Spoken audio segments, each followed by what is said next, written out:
The opinions expressed of this show are for entertainment purposes and should not be misconstrued or interpreted as fact. If you have a gambling problem, call 1-800-522-4700.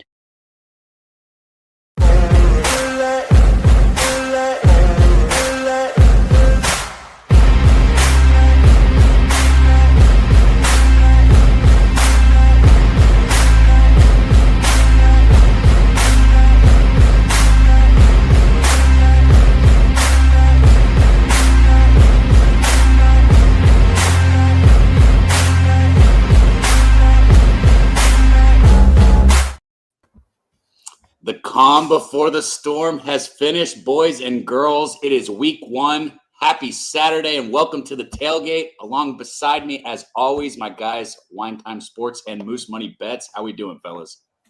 We're good over here, my man. I'm excited. It's week one. Feels like Christmas morning. Nah, scratch that. Feels better than Christmas morning. I'm ready to go, guys. We've got a loaded week one card today. Probably the best week one card we have seen in quite some time. I think going forward, we're going to see some of this. Moose, how are you today, my guy? Well, you know, it's just past the 7 o'clock hour, and my guy Wine Time and I have already gotten the drinking starting. So we already got our shot. We already got our beer in. So the only thing left to do is talk a little more college football and then just drink a little bit more, watch some more college football, drink a little bit more, maybe eat a little bit, and then watch some more college football. Let's get this, man. That sounds like the best type of day there could be, man. Shout out to Phil the Kill. Nilo in the chat, Jacob 66, NJ Striker, man, all you guys, Boogeyman getting a membership. Shout out to you, Boogeyman. You guys know the deal, man. This is a very fast-paced show. We've already taken 2 minutes, which feels like too much time, because what we're going to do is bring you guys some of the best college football cappers, and we're doing nothing but best bets. We're going to fire away, give you guys what we're betting on, why we're betting on it, how we're going to get paid.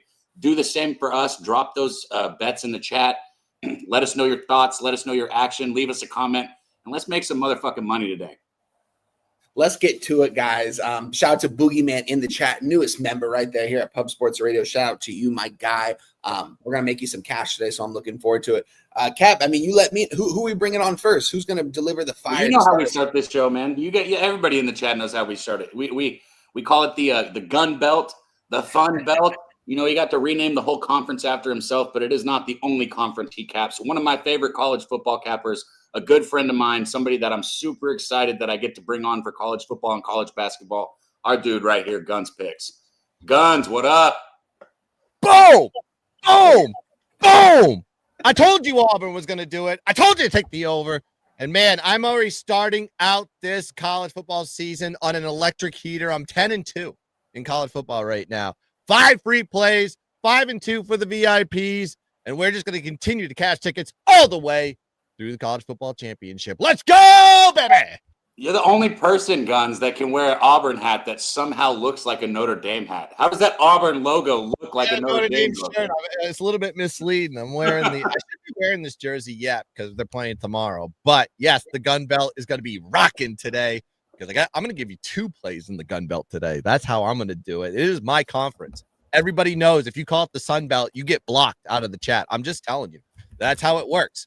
That is a banned word in this chat. SUN belt doesn't exist. It's the gun belt. Yeah, there we go. I like that. I hope the graphics don't get screwed up. I'm a big screen, you Guns, so you can bring us the heat. And I'm going to put the graphics at the bottom. Wine Time, if he hits a game that we don't have a graphic for, I'll let you intro it, and I'll get a banner up.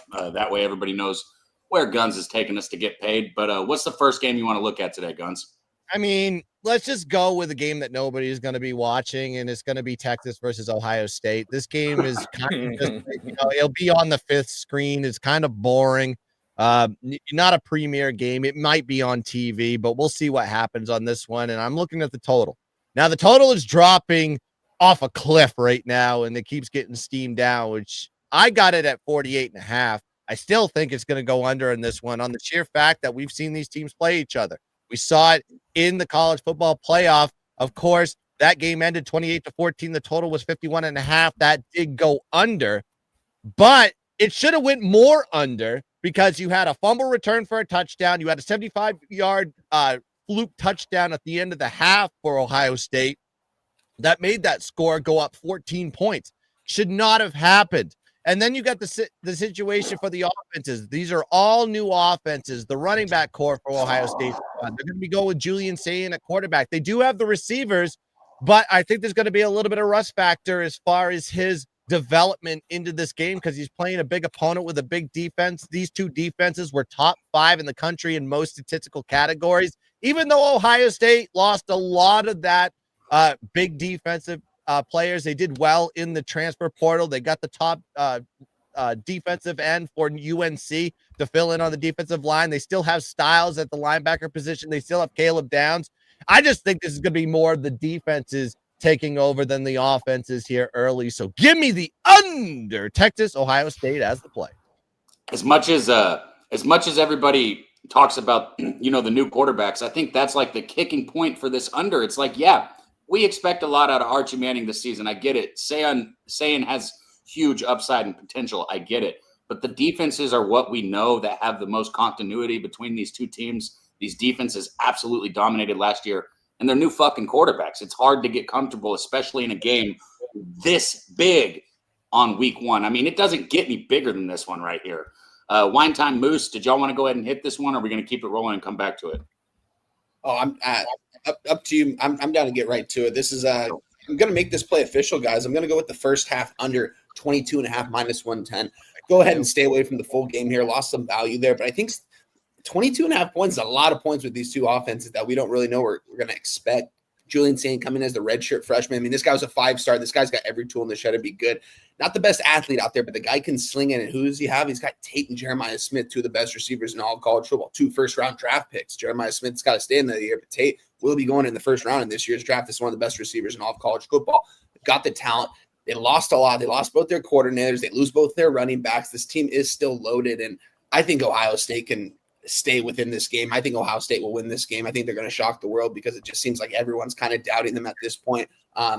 Wait, you're betting Ohio State? No, I'm not. This is going to be that's my lean in this one. My official play is going to be the first half under 22.5 minus 110. I find it hard to believe that there's going to be 3 touchdowns scored in the first half. I'm not sure by who's going to be able to put those points on the board. We haven't seen, Arch Manning, this is going to be the most elite defense he has seen by far. Arch Manning still hasn't actually made a legit start against a legit program. This is going to be a lot for him against Ohio State. I think it's going to be a good game. This is must-watch television, but I think this is going to be a low-scoring affair. Give me the under 22.5 minus 110 in the first half. Lock me in for that, guys. Moose, you're on the clock. Yeah, I'm all about this under. I was on this under very, very early. I got it at the best part of the number. I got it at 50.5.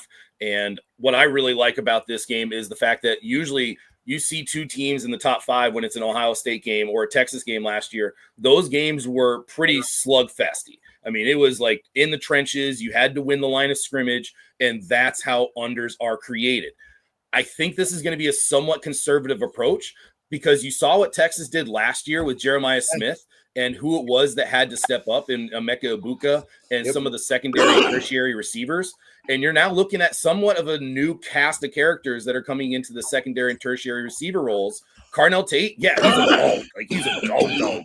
But, I mean, we also know that the Texas secondary is one of the best secondaries in the country. Young quarterbacks.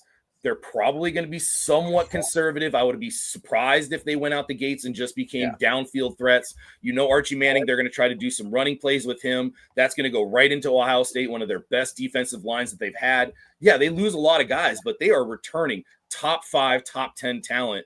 So I think the defenses have a little bit more of an advantage in this game on both sides of the ball. And really, it is going to be about who wins the line of scrimmage. When you hear some capper or a sharp or anybody say this is a game about who wins the line of scrimmage, that is telling you it is going to be a long, slow game that I'm all about the under. So give me the under. I would probably take it all the way under 45. I got it at 50.5. I was on this early. Holy shit. Kumbaya across the board. Under, first half, under, and under. So, go low. I'm not on it. I'm not going to lie. And I hate it. I hate it. This season has started out slow. I know Wine Times came out of the gate swinging. Guns, I know you're killing it. Moose, you're going to get rolling. I'm not on it, though, guys. I see it. I get where y'all are coming from with the new quarterbacks and the defenses. My bet, I'm on Texas first half here. As square as it sounds, I took the +0.5 in the first half because why is that square? Why is Texas square? Because they're a public dog, I guess you could say, right? The majority of the money's on them, but the line is coming towards Texas. So, I mean, if you're going to be on a dog, you want to see the line moving your way, right? Like, and I guess, are they still a public dog? Technically, right now, they're a public dog, right? It's like a pick 'em, though. I mean, they're they're +1 pretty much everywhere right now. It was a +3 at a long time, +2.5. Well, that's what I'm going to say. So, like, even if it is a pick 'em, they started at a 3. So I consider them the dog, right? That's where I'm coming at when I say that. So public dog that ran it down, but the line's moving. So I got Texas first half. I saw my guy Troy Torrance in the chat was on Texas with me. Shout out to Troy, man. Much love to you and everybody in the chat, man. Up over 100 people already rocking with us. Please hit the like button, share the video.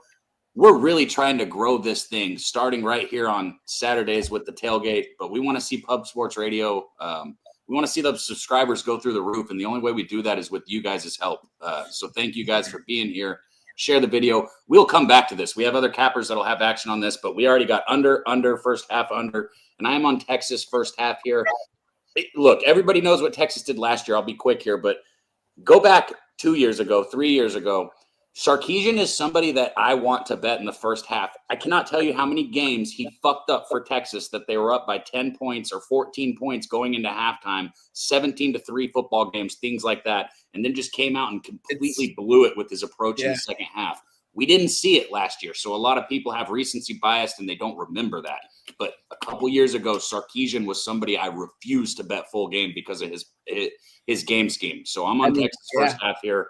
He was a drunk. Sark. I mean, Sark literally has the first 15 plays drawn out. The first 15 plays he runs on offense are already called. Like, he already knows what he's going to call the first 10 to 15 plays of the ball game. That's probably going to be his best opportunity to get on the board early here, which might give us a live under spot as well if they do end up scoring early, which I don't think they will do. I think this is going to be a conservative Ohio State defense still. I know they lost a lot on that defensive line. JTT, Jack Sawyer. I mean, these guys against the run last year, elite. Texas couldn't do nothing. Those guys are playing for NFL rosters now. Going to be playing this year too, but this team is still loaded right there.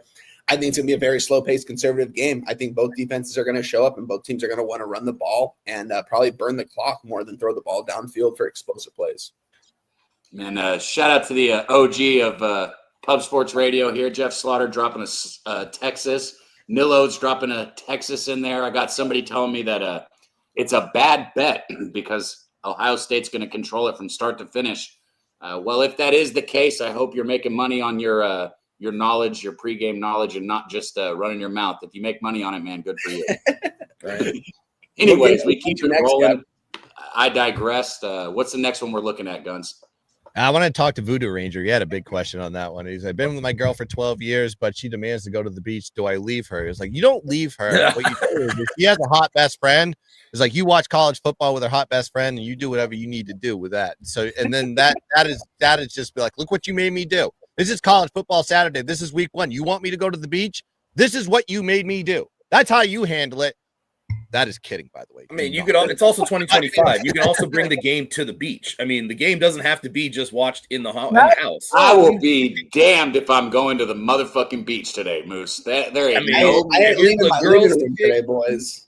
You need to figure out, like, I would say this is like, you need to figure out how to make it up for it. Be like, I can't go to the beach today. It's week 1 college football, but maybe we can do something on Monday. It's a Labor Day weekend. We can go to the beach on Labor Day because you go back at night. You can go watch. I mean, who's going to watch UNC play TCU? Who cares? If we're really gonna drop little bits of knowledge, Guns, you know what I do? What's like, oh, you always want to go see your parents.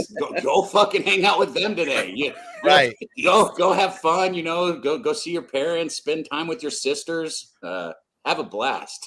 Yeah. Shout out to TC in the building right now. Shout out to my guy TC right there. He said, "Sup, Gun. Sup, Moose. Sup, Wine Time. Sup, Daby Cab." Shout out to him. Let's move on to this next game, though, Guns. Where are we going to next? Go. All right, so I'm going to go with a in-state rivalry, big brother versus little brother. We're going to go Mississippi State versus the Southern Miss. Now, this isn't a full-blown gun belt play, but it's non-conference gun belt because Southern Miss, you know what that team was. I said it last week. They were 1-11 last year. Their only win was against an FCS opponent. But guess what? This team has changed because Charles Huff. Yep. Why am I echoing? Marshall. My ears. You're echoing. You're good. Okay. Yeah, I heard a little bit of echo. No, it's gone away. So Charles Huff is taking over the reins on this one. He comes over from Marshall. If you know anything about Marshall, they won the Sun Belt last year, and they bring over 25 Marshall players on this roster, including quarterback Braylon Braxton, including 13 players on the defensive side of the ball, and virtually the entire wide receiver corp as well. So this team is basically Marshall in black and yellow jerseys. They're going against the Mississippi State team that, well, didn't have the best season in the world. And they're coming off a 2-win season. Their only wins were against FCS opponent and UMass. That's the only teams they beat last season, right? Now, Mississippi State does own the history between these two teams. Last time these two teams played was 2023. Southern Miss did lose that game 41-20. They were 18-point dogs in that situation. But first half, they really kept it close but fell apart. I do not see this team falling apart, even though the line is kind of moving away from me. That makes me a little bit hesitant, but you got to remember, Mississippi State lost to Toledo by 27 last year. So all that being said, I'm going to be going with Southern Miss here plus the points. Moose, take this one away, my guy. I know you have a play in this one, and I almost made it with you, so let the people know what you're on. Yeah, I'm right there with Guns. God damn, you guys going to do this shit all day today? What, just agree on some amazing plays? Fuck me. Yeah, apparently. My issue with the Mississippi State offense is Blake Shapen, who, he went to the FCS and he did pretty well there. But what in his catalog of performances makes you think that he's all of a sudden going to be a guy that's going to be able to beat essentially a de facto Marshall team that was very good last year by two touchdowns more? Yes, this Mississippi State offense is much better. The Mississippi State defense is better, but Southern Miss is also significantly better. I really do agree with what Guns is talking about, and you're seeing some different things from Southern Miss this year. At home against SEC, this game has been primarily played at Mississippi State. So now you get to host the SEC at home with one of your best chances to beat them outright. I think the Southern Miss is the side. I did kind of get a little worried along with Guns that it got to the 14. It had been at 13. It was down to 11.5 at one point, and then it got steamed up late. And I didn't think it was going to get to the 14. I took the 13.5. I mean, obviously the 14 is better, but I took 13.5. I did sprinkle the money line just a little bit, but Southern Miss is the side for me on this one. I kind of feel like they're doing the full, I call it the full Philly fake out when syndicates start buying the lines on the opposite side to get it over the 14, to get it some key numbers, and then you're going to have buyback on Southern Miss. Yeah. Maybe that's one thing they're doing on this one, but you bet I think they mentioned, somebody in the chat mentioned, can Southern Miss get stops? Yeah, they can, because it's Marshall's defense. Also, there's a kid from the FCS that they got, this Michael Montgomery guy who comes from Portland State, linebacker. He was one of their best defenders last season and probably a contributing factor of how the success of that team was last year. He's over at Southern Miss now, too. So watch for this kid. Nobody knows about him, and I do because I own the gun belt. There we go. We got two plays from our cappers in the gun belt right there, and they're on the same side, guys. Cap, you got anything in this game you want to touch on before we go to the next? No. So many games today that I've got thoughts on. This is not one of them. I will be rooting for y'all. Let's go. Who are we rooting for against? Southern Miss? Yeah, Southern Miss. Good morning, everybody. Hello. Mississippi State going to go to the Pac-12 or something, man? This team's never going to be able to compete in the SEC. You said the Pac-12. It's crazy. That's where they belong. Hey, listen, anybody can go to any conference now. I mean, we have West Coast teams in the Big Ten right now, so it doesn't. I mean, might as well just make them go to the AAC. Yeah. Let's go, man. Let's go. Shout out to our guys. Shout out. It's called deregulation. What is it? What is it when in soccer? Is it deregulation? I forget what they call it. Demotion. I forgot. Yeah, you're out of the SEC. You can't win. Oh, I know it. Look, I only know because of Ted Lasso, but I know what you're talking about. You get you move up in leagues. That's how. Yeah, that's how soccer works, right? You win like one division, you move up to the next one. Why are we talking about soccer? And I told you I'm not a soccer guy, but they should do that in college football. But let's go to the next play, shall we? What is the next game, Guns? It's another gun belt play. I gotta do it. I gotta do it. It's my conference. I own it. My name is on it. My face is it's in the works. We're gonna be changing the logo of the gun belt. One time, help me remember to get an intro for guns, and we're gonna do it like you already know where we're gonna go with it. Gun belt. We're gonna go gun belt. We're gonna make a gun belt. I'm gonna come in with a base every week. Listen, every week I'm gonna come with a gun. We're gonna send it into the Sun Belt too, and try to petition it to get changed to the gun belt once and for all. Yep. Yeah, it's in the works, folks. They know it's my conference, and I got another one here with Georgia Southern going against Fresno State in Fresno, California. This is a 9:30 game, late night degenerate special, as we like to call it. I love this Georgia Southern team because I love their coach Clay Helton, and he's done a very good job with this team, exponentially growing the team in his first 3 years with the program. 6 wins, 8 wins. They were 6-2 in the conference last year, 8-5 overall, 13 starters back. Including the quarterback JC French. Got to look for this guy. Bulk of the running backs in they got a elite wide receiver core too, so the offenses should be good. 7 starters back on the defense as well. So this team is locked and loaded for Bear to get themselves in a position to maybe, just maybe, win the SBC. But we got the Fresno State side. We've already seen a sample size of them. I told you last week on this show. I told you to take Kansas over Fresno State, and guess what happened? 31-7. Absolute smashing. I told you this team was absolutely bad. Matt Entz, of course, coming over from North Dakota State. He's taking over. He does not run this air raid type of style West Coast offense. He runs a ground and pound, and he beats you with the defense. He's not there yet. And they look like shit. And Kansas could have named their number. They stopped scoring in the third quarter by choice. Such a boring, bad offense. Yeah, they took their foot off the gas pedal. Correct. And they're going against it in a have to throw situation, and they ran it first down, second down, and third down. That's North Dakota State football. That's North Dakota State football. And I think Georgia Southern is just going to be loaded for that. And then this offense with JC French and the boys are going to move the football, and you can get it at a money line price that is affordable at -122. That's what I got it at. Give me Georgia Southern money line. Get it done for the boys. Let's go. All right. We got 2 fun belt games. Georgia Southern here. I might join you on Georgia Southern just because of how much I hated Fresno State last year. I'm going to ask, do you guys got action here before I move on? I do not. Moose, anything here? Dax is just fading me today with his picks. What? Fresno State +2.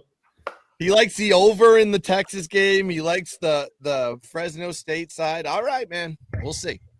The only thing I can add is Kansas's run defense is significantly better than what Georgia Southern is going to be running out. But one positive is that you are returning 6 D linemen that all had starts last year, but 2 full-time starters are gone. Defensive end and nose tackle are both very strong, but it's kind of those in between guys at the other end position and at the other defensive tackle position that are a little bit weaker. Projected to allow about 170 rushing yards a game against a Fresno State offense that is projected to be about 200 rushing yards a game. It's a much more difficult matchup for Georgia Southern, but it's still Georgia Southern, an offense that kind of figured it out last year. Clay Helton has had some issues on the road. He is 40-11 overall, but on the road, he is 7-11 at Georgia Southern, but he was 4-2 last year. So maybe he kind of figured some things out, a unique travel spot going back all the way to the West Coast. But I think Georgia Southern would be the side. There we go, man. So Guns, it's totally up to you, man. We didn't talk about it. We've got our guy Kongs, who, by the way, for anybody who missed it somehow last week, 6-0, already hit his parlay. Now it was not a 2-unit parlay, because it was a half a unit, because he said it was week 0 and he wanted you guys to take it slow. But regardless, that half a unit absolutely smashed. So started off the show 6-0, picking up exactly where we left off last year. Guns, I don't know if we told you, this guy Kongs came on and hit 4 weeks in a row his 2-unit parlay to start the season last year. Oh, parlay too. That's sick, man. That's for plus 400, plus 500 every time. 4 weeks in a row to start the show. So anyways, Guns, we would love to have you kick it if you want. I don't know if you're in a hurry or not, but nope. Okay. Cool. If you're staying, guys, it's about that time. We're going to go ahead and bring our guy Kong on. And when he's on, it's a little different. I'm going to big screen him. It is his time to shine. It's y'all's time to get paid listening to our guy. So we're going to be just kind of in the wings, and then when he's done, we'll be back. But let's get fucking paid right now. Just want to give a quick update, guys. Dante Moore has been named the starting quarterback for Oregon football today. Sorry, I just wanted to make that clear. That's finally. Surprise! I know, but they finally declared a starter. So shout out to our guy Kong's about to get in here. Let's unload a clip on him, Kongs. Let's go, boy. Hold on. Breaking news. The sun came out today. Yep. Bad timing. The sun's already. Oh, I think this is a good one.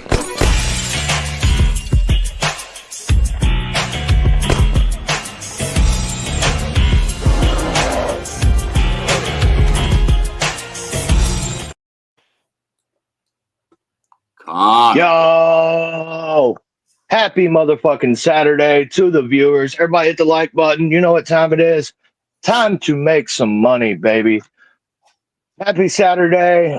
Week 1. We're here. We're going to come. We're going to see. We're going to conquer. 6-0 last week. Looking to build on that. Took a loss last night with Baylor. It is what it is. That defense is atrocious, and if they play like that the rest of the season, I don't know how they win a game.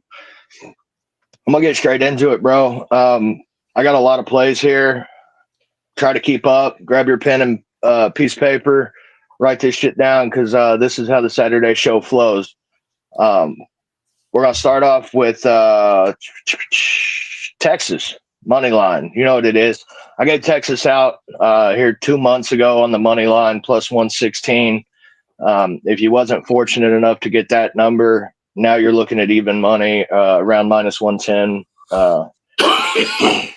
Texas, bro. I think Texas gets it done. Texas comes into the season with a really good defense. I know they're replacing a lot, but Ohio State, man, that defense that they had last season, in my opinion, is going to be impossible to replicate what they had last season, bringing in all new people, especially in the first game of the season. Lose their defensive coordinator, which is a really big deal. I think Texas comes out, gets some revenge. I think Texas goes and puts up some numbers on Ohio State, and I don't think it's particularly close. Give me Texas on the money line. To Indiana. Wasn't sure if I was going to be on Indiana this season like we was last season. If you were here last year, you know that we made bank backing Indiana almost every week. Did the same thing with Army. Poor Army. They look really rough this year. Lost to Tarleton State last night. Indiana first half, they're playing Old Dominion. They bring in Fernando Mendoza. He was an all right quarterback last season. He didn't have the best offensive line to play behind.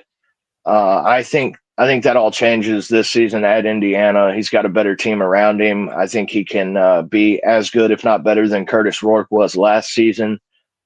I'm laying it in the first half with Indiana. It's only 13.5. 13.5 points, and you're getting that at minus 115 against Old Dominion, who I don't think have the horses to stay in this race. Indiana first half minus 13.5 is minus 115. I am also laying the full game number. I had this number closer to 27. You're only laying 23.5 at minus 115. I've seen a couple 24.5s out there. Again, I endorse this up through 27. That's a minus 115 spot as well. On to Penn State. My national championship pick for this season. Nobody thinks Troy Franklin can get it done in the big games. I'm here to tell you the continuity this team has. Their running back room being the number one running back room in the country with Nick Singleton and Katron Allen. We know what they do every year with their defense. Now they bring in the defensive coordinator from Ohio State from a defense that was lights out last season. I just think that he comes in and has a lot to work with here at Penn State. I think they show everybody that they can win the big games this season. I think they win the national championship. But today I am laying The 43.5 is what I gave it out at here a couple weeks ago when it dropped underneath the key number of 45. I did see that you could get a 42.5 last night. Maybe you can get a better number. Lay it with Penn State. I think they potentially shut this team out, and I think they put up 50 points. Nick Singleton, running back, Penn State, is going to get most of the carries out there. They might split it up some, but I do see him getting the bulk of the carries. Nick Singleton to get 2 touchdowns today is minus 110. I don't see a world where Nick Singleton don't put up 3 or 4 touchdowns today in this game. Give me Nick Singleton for 2+ touchdowns, minus 110. Bama, Florida State. Gave this out again a couple weeks ago here. I am on Alabama. Alabama minus 6.5 in the first half. Was given out on Medicate Monday. If you showed up and paid attention, you could have got the 6.5. I believe it's a 7.5 everywhere now. I could be wrong on that, but I did see some 7.5s last night. Alabama first half minus 6.5 is minus 120. And then Alabama full game minus 13.5 is minus 105. I just don't think Florida State can do it this year, guys. They bring in the quarterback from Boston College. I'm really not sure what's going on down there at Florida State. I don't know if they need to switch out the coaching staff or they need to switch out maybe some coordinators, but Florida State's not it. We've seen that last season as they couldn't get a win to save their life. And I just think Alabama is that sleeper team this season that could win the national championship. Ty Simpson comes in. He's got a lot to play with. Ryan Williams does return at receiver, dynamic receiver. Laying it first half and full game with Bama. Let me try to hurry up here because I know there's still a lot to get to. Georgia, University of Georgia. You know what it is. Kirby Smart, Bulldog Nation. Playing Marshall. Marshall had a mass exodus this season where everybody, coaching staff, players alike, everybody left Marshall. I just don't think anybody can pull a full team together in the time that they've had to pull a team together to play a game against Georgia in week 1 and have anything that looks like a serviceable team. I'm laying it with Georgia minus 39.5. Again, I seen that number come down last night, 38.5. Play it. I don't look at the markets, guys. In college football, it's one thing I do ignore. The markets matter seemingly everywhere but college football, in my opinion. I do not care what the market does. I will bet into the market. I will bet against the market. It is what it is, and I've had mad success doing so. Last game on the slate, Notre Dame playing Miami. Carson Beck comes in for Miami. I think everybody gets to see this season. What I have seen for a while now is that Carson Beck is not that guy. Carson Beck had a really good team around him at Georgia, and I think that's why he had the success he had. I think we're going to see this Notre Dame team get after him. We're going to see Notre Dame in the backfield a lot. And I think Notre Dame runs away with it. Did look at the under, didn't play it, but I love Notre Dame in this game. You get the better coach. I mean, Notre Dame's whole coaching staff is better than what they have at Miami with Mario Cristobal. And I think just looking at coaching, you could probably make a bet on Notre Dame with Marcus Freeman at minus 130. Love it. Also, I do endorse laying the 2.5. Plus money prop of the week. If you were here on Medicate Monday, you've seen what I gave out on Monday is Jeremiah Love for Notre Dame. 2+ touchdowns. Jeremiah Love is going to get the bulk of the carries in this game. We know what Notre Dame wants to do. They want to come out. They want to own the line of scrimmage. They want to run the ball, and they will impose their will on you at the line of scrimmage. Give me Jeremiah Love for the plus money prop of the week. That was super successful last year, so I bring it back. Plus 260 on that spot. Then the moment everybody's waiting for, the 2-unit parlay. First 2-unit parlay of the season. Last season, we killed it. I think I went 9-4, 9-4 on 2-unit parlays last season. We're gonna get straight into it. It's not as juicy as they was last season, just because all the lines have been attacked for week 1. So I look to get back to that plus 500 range next week.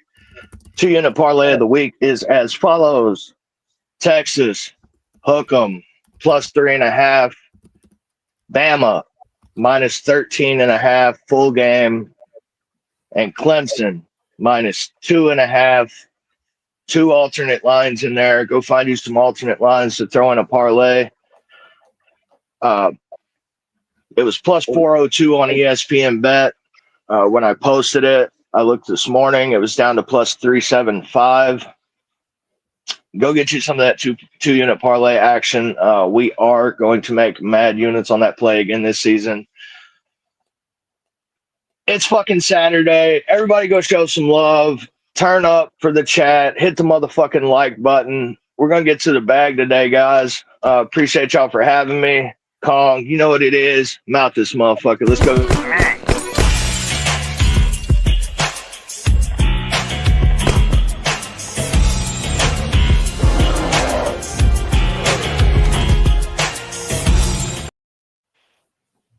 Let's go. Fire. I wish you guys could have seen Guns backstage when I'm just doing this. I got music. The one point I'll take from him is he's exactly right about watching the market in college football. It doesn't fucking matter.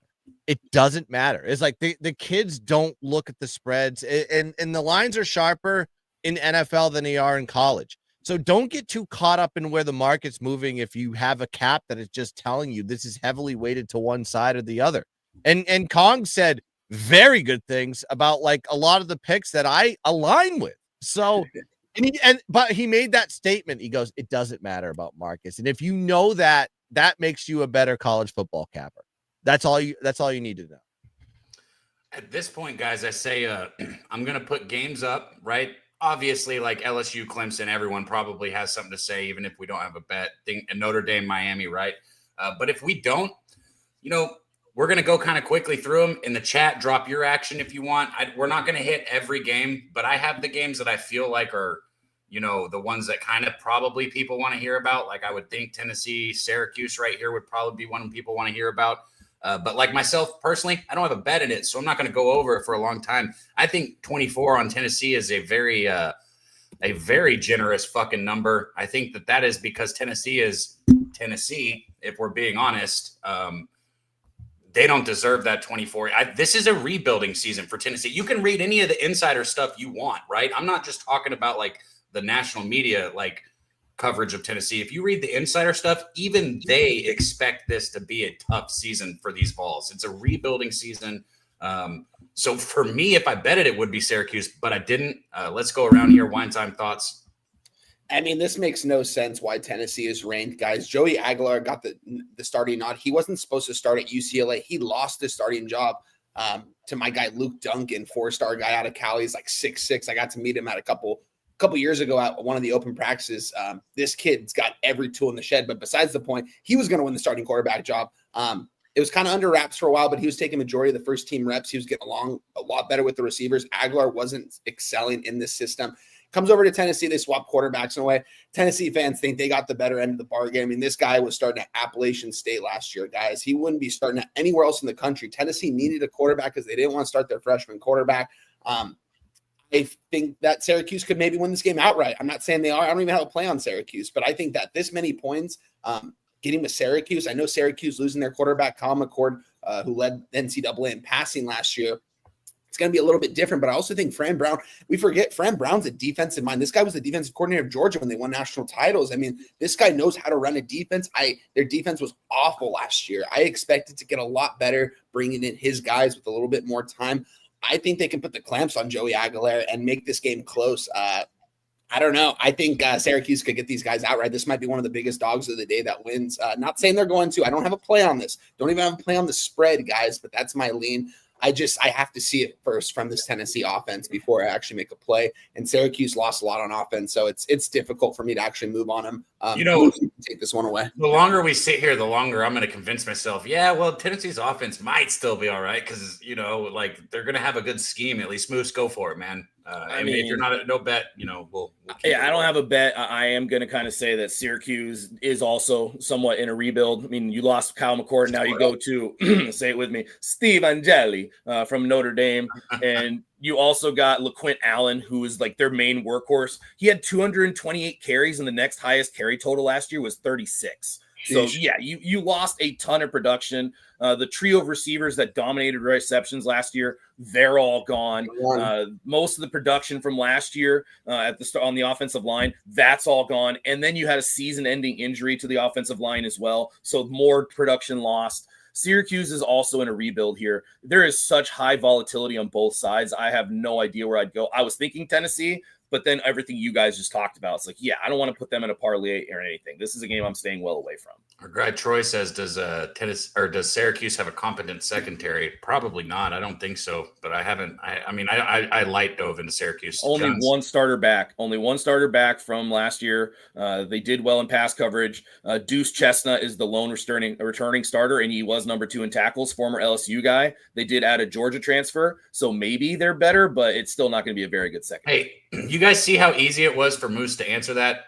The reason is because he wrote hundreds of pages of information in his Moose Dive that he is literally giving out to anybody in this chat for free that wants it. All you got to do is click the link that we give out. We'll put the link in the chat in a little bit. I don't have the link on me, and I struggle but we'll get the link there in a little bit. I'll let you guys know as soon as it's there. Every single team, every fucking team in college football, he has. Even if you don't want like his bets, the information is there. Like the fact that there's only one starter on defense returning for Syracuse, right? You don't got to go through your depth stuff. You can pull it up right there on his Moose Drive. So shout out to Moose for that. Hundreds of pages of information that he's just giving you guys. It's also posted at the top of my Twitter. So if you go to my Twitter, you just go to the top. I just reposted it this morning. Just click the link. It is open and active to anybody that has it. Hell yeah. Guns, anything? Thoughts? Yeah, I mean, Steve Angeli is tried and true to my heart. I've been watching this guy. I think he played in the COVID year when they made the college football playoff too. So this is a veteran quarterback that you're looking at, Steve Angeli. And you saw him in the playoff last year versus Penn State. Riley Leonard gets hurt. He steps in and he drives him down the field. This guy is a baller. He's a pocket passer. He stands in the pocket. He's not afraid to take a hit, and he's very accurate with the pass. However, that offensive line for Syracuse is absolutely depleted. It's not the same line that Kyle McCord had last season. The offensive weapons that he had last season are non-existent on this one. And you mentioned LaQuint Allen. He's gone as well. So they're just going with the next man up type of mentality there with Fran Brown. You said Fran Brown was defensive coordinator. He was a positional coach, DB. Georgia, so he wasn't the defensive coordinator over there. But I think this Syracuse team, I'm not going to be high on this team, is not 9 to 10 win caliber in my opinion. And they're going against a Tennessee team that is revamping. Nico, of course, going to UCLA to go join his baby brother over there. The Aguilar doesn't really give me the warm and fuzzies. I don't know why they're a double-digit dog here for Syracuse. Maybe in the fact that if Angeli had that big offensive line for Notre Dame to give him protection, he's not going to have that at Syracuse. It's going to be rough for him. So I don't have a play on this game, but I'm going to see what Steve Angeli does with that offense for the Syracuse Orange. Love it, man. Everybody in the chat, we're going to keep it rolling. Listen, I'm going to be honest with you guys. I have some of my favorite people on screen with me, and I love college football, so it's easy for me to just go and go and go. So the pace of this show is still finding its legs, even though this is the second season. Drop your opinions on how you guys, if you like the way we have it flowing, if you think there's something maybe we should change. Because right now I've got, like 6 or 7 other games here that I think we should at least, touch on. But like this one, I don't have a bet. or anything in this. I just feel like this is a game people probably want to hear about or maybe do have a bet in. Me personally, nothing. So I'm going to pass right away. I'm going to give it to you. Wine time. Let's go down the line. If there's nothing, do not feel bad saying nothing. Let the chat give their opinion. Let the Moose Dive have its opinion, right? There's plenty of knowledge for it if you guys want it. And I'm going to say it again. Hundreds of pages of information for free. Where the fuck else can you get that? I mean, honestly, where can you get that anywhere else? Yeah, guys, this is, to me, one of the more interesting games on the board today. I mean, this is the game I'm going to be watching if we do a live stream. I'm not going to be watching Ohio State Texas. I'm going to be watching Northwestern at Tulane. This is the best game. I'm going to take you off screen. Shut up. I mean, this is the fact. This is the fact. What are the, you can have both games on. I'll accept that. But watching this over Ohio State, Texas, unacceptable. I mean, that's going to be a boring game. This is going to be a fun game right here. David Braun has this program heading in the right direction. This is technically year 3. You know, he's the interim head coach for that first year. So you can't really technically, I guess, call it his season, but they had a good season 2 years ago. Last year came back to life a little bit. They're playing in not their usual home stadium. This is a lot different. They're playing on a lacrosse field right on the water out there at Northwestern. What do? They grabbed Preston Stone, the 6th-year senior out of SMU. I mean, this guy was the starting quarterback for a team that made the college football playoff last year, lost his starting job the first couple of games, didn't look super comfortable in the system. They bring in Jennings, who, I mean, this guy's who knows, he's probably going to be taking to the playoffs again this year.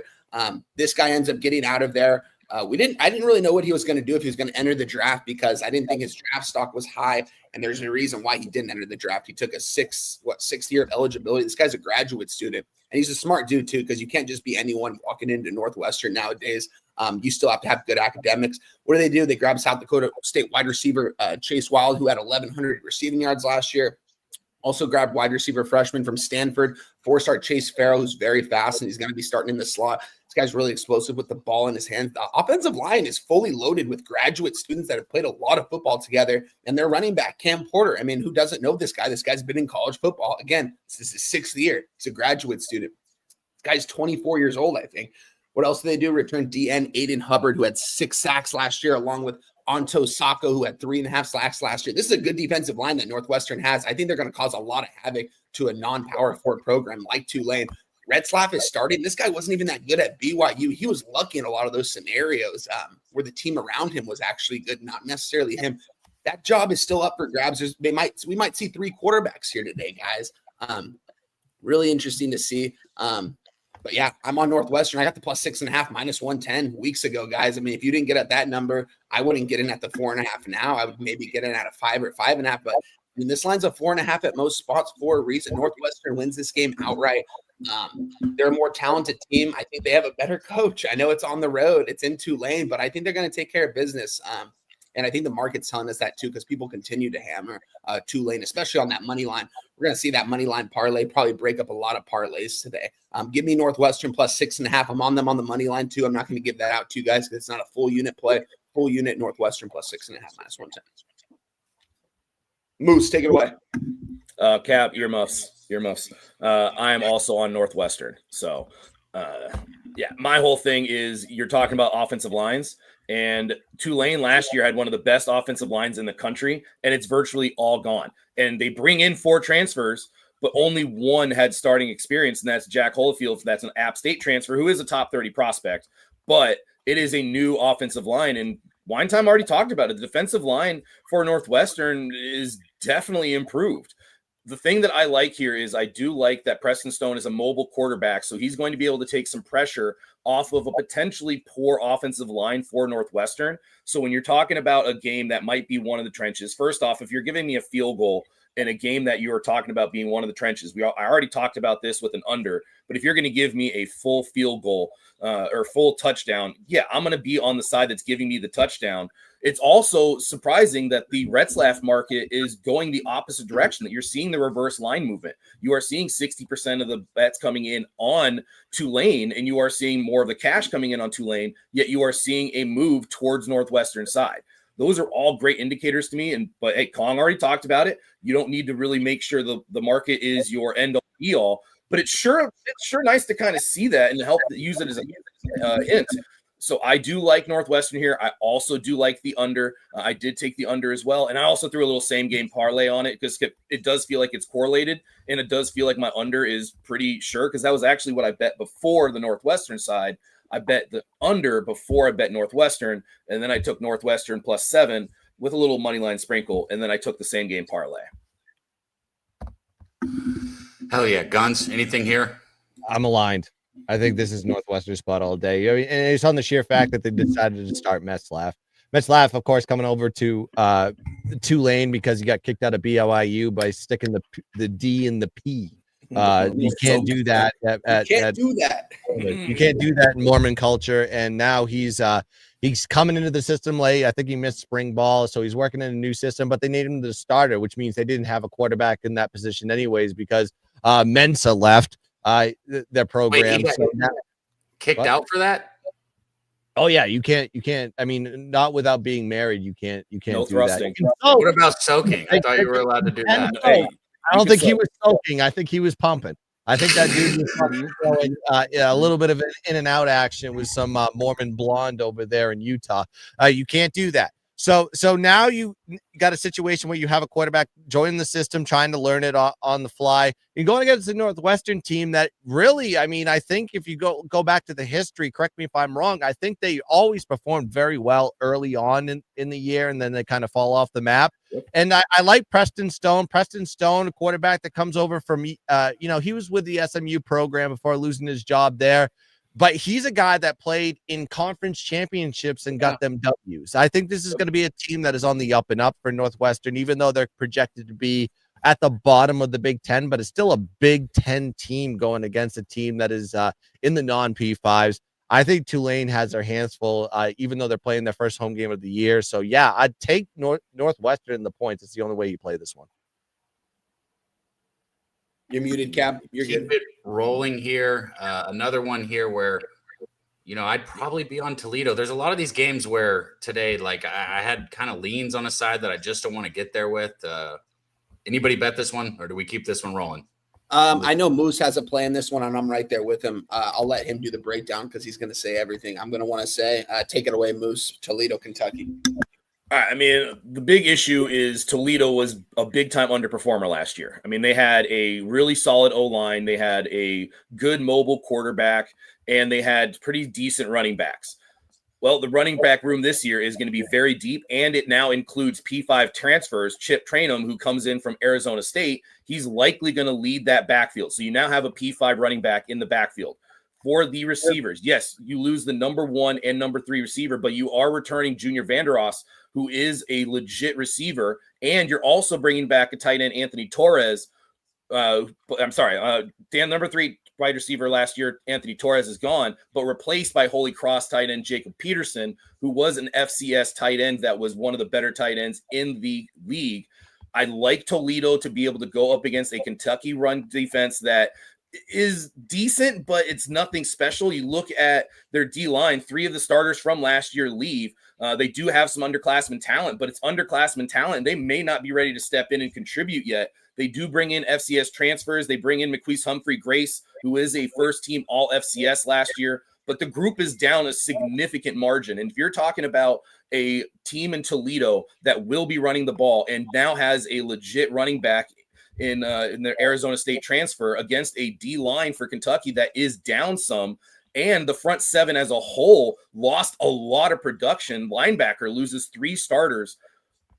I'm concerned about the Kentucky side because now you're talking about our old friend from Baylor, Zach Calzada, is now back at Kentucky, and he is going to be the favorite, and I believe he is starting today. He has reemerged from the FCS. He flamed out at Texas A&M. He flamed out at Auburn, and now he's back to try to do his thing. I don't really see it being all that successful. You're giving me a 2-score game. I'm going to take those points. Give me Toledo +10. Sprinkle the money line.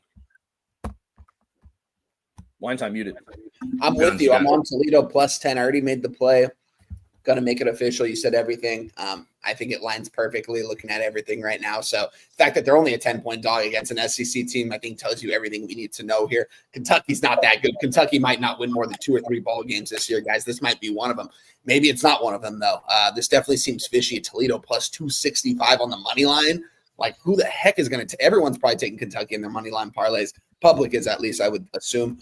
I'm with you. I'm on Toledo plus 10, minus 10, plus 10, minus 110 with you. We can move on to the next one, though. I got you, King. I see the chat, guys. And if I ever miss something, just drop it again. Con, can you put your parlay in the chat? We got people ask. I see King ask for your parlay a couple times. So I got you, man. Much love to all you guys. We got up over 200 people here. I'm just guessing which games I think would be interesting to talk about.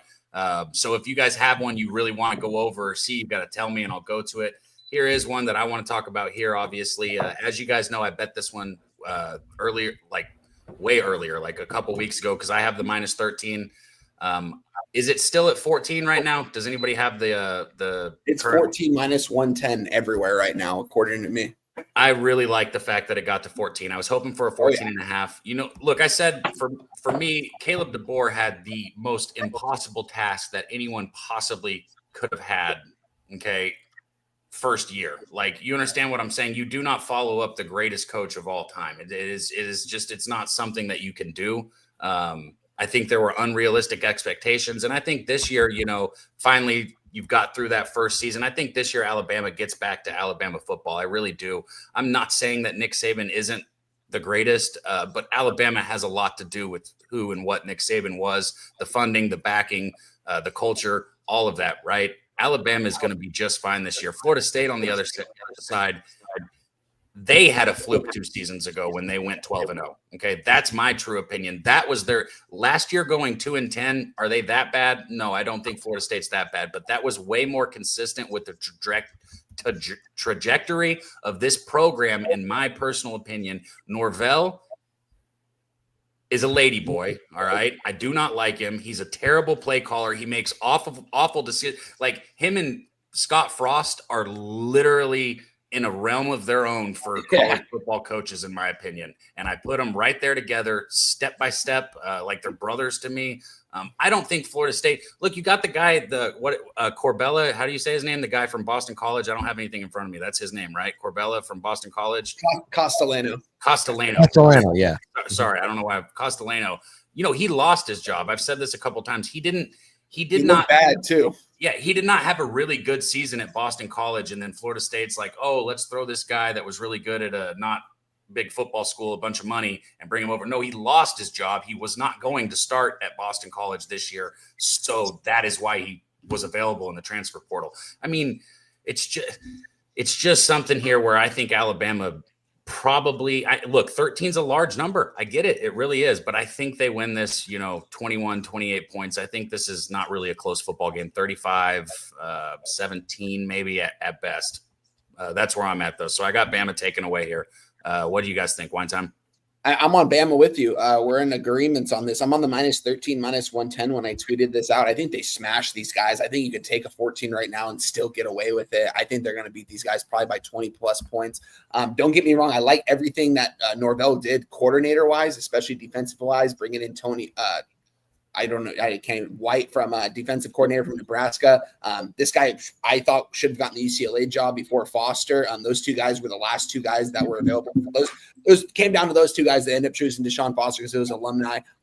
This guy's going to be a head coach at a Power 4 level, I think, at Florida State by the end of the season if they don't work out the way they're supposed to. Gus Malzahn, I mean, this guy should not be head coach anywhere. I don't even think he should be a play caller anymore. His play calling is so slow, one-dimensional. You know what's coming. It's the run. It's going to be a conservative run game, and you have that with Tommy Castellano. I mean, that's the one thing he can do. The guy can't throw the ball. I just find it hard to believe them matching up with this Alabama team. This team is ultra talented. I mean, yeah, they lost Jan Miller, but they still have those two running backs in the backfield. Let me pull up their names right now. These guys are absolute studs, and Richard Young and Daniel Hill. These guys are monsters.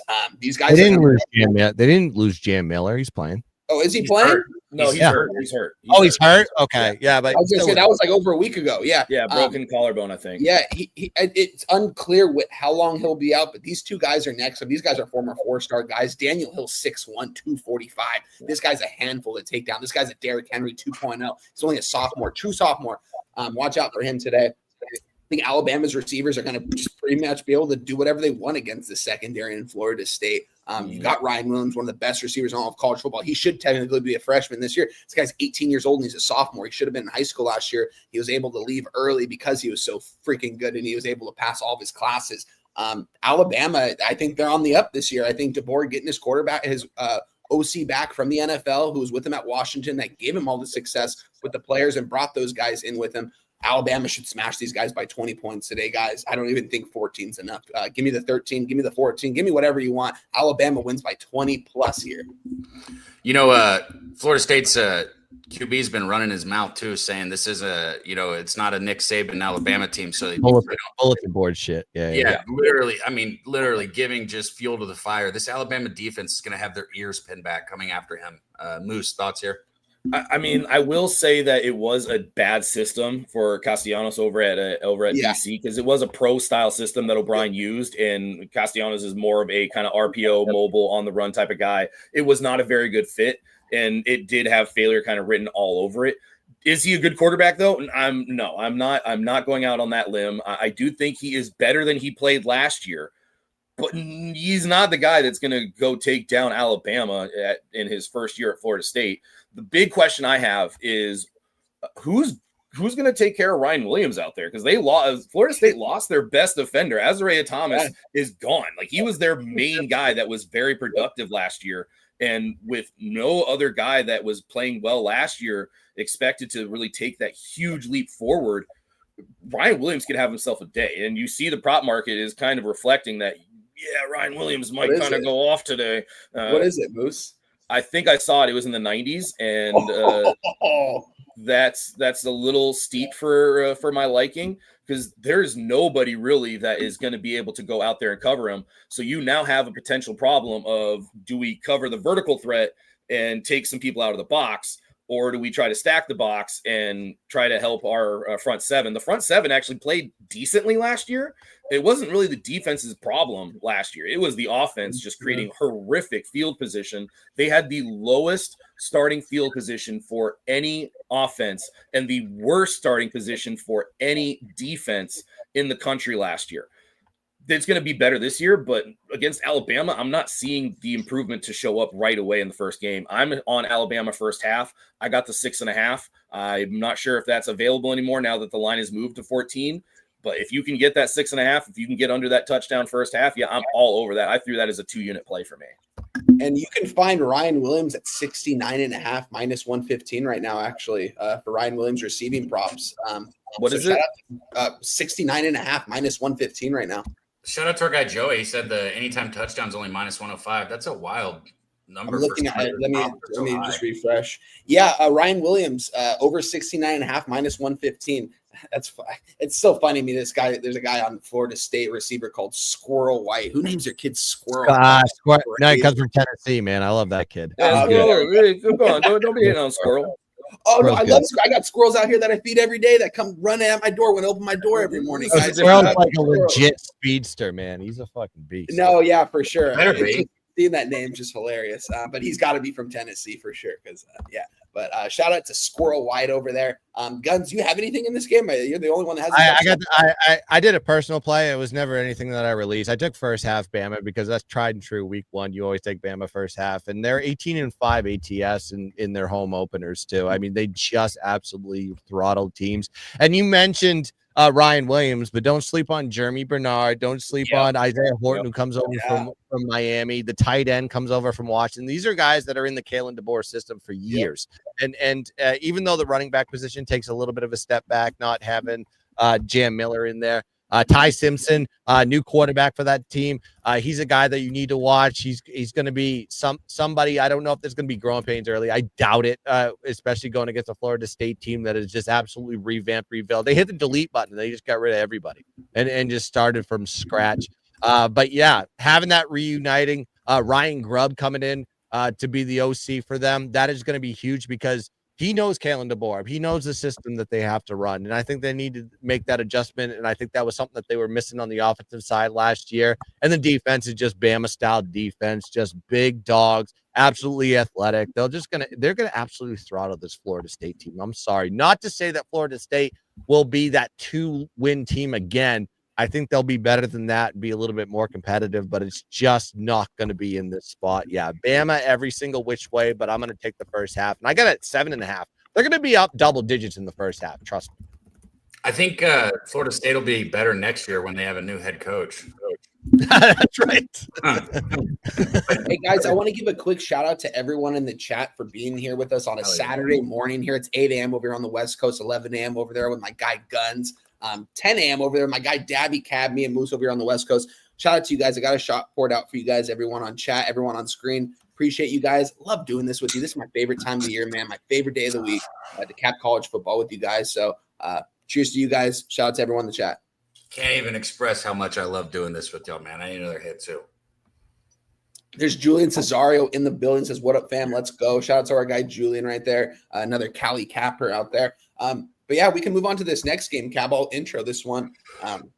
For some reason, I don't know why. I thought this game was going on Sunday. This game is going off today, 4:30 p.m. over here on the West Coast time, in a very hostile environment in Clemson, guys. I'm not the only one. You know, it seems like everyone is very high on Clemson this year, as they should be. This is probably the most deep team and roster that you will see in all of college football, right?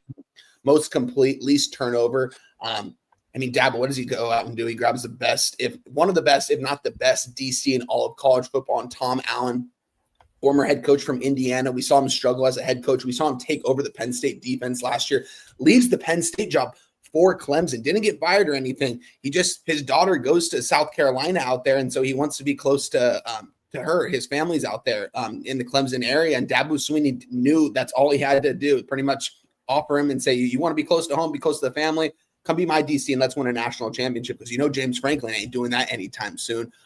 So he grabs Tom Allen. This guy's got a lot of experience calling defenses. Returned senior quarterback in Cade Klubnik, who enters year 3 as a starting quarterback. He's got a lot of experience with the OC Garrett Riley, Lincoln Riley's little bro. Returned TJ Moore. This guy, 6'3", 200, had 25 catches, 651 yards last year as a true freshman, along with 5 touchdowns. Also 5-star Bryant Wesco, who had 41 catches, 708 yards. These guys are young kids out here balling at an early age for Clemson. They're only going to get better. Antonio Williams, a slot wide receiver, 900 yards last year. This is probably the most elite trio of wide receivers we may see in all of college football.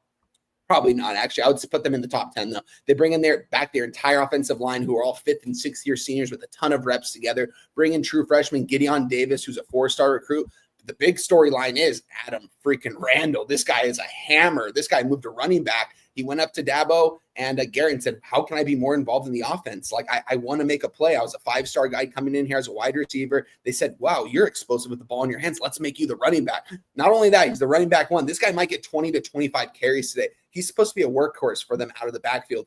Maybe take a look at this guy's props. Haven't looked at him quite yet, but I'm definitely going to after I hand this one over to my guy Moose. He's got good size at 6'2", 235, very good speed, and especially with the ball in his hands. They bring back both linebackers, and Sammy Brown, who's a true sophomore, started as a freshman, had 80 tackles, 11.5 tackles for loss, 5 sacks, 3 pass deflections as a true freshman. This is crazy, guys. This kid's a future first-round pick. Bring back Woody Woodies, who had 83 tackles, 3 sacks, 3 forced fumbles.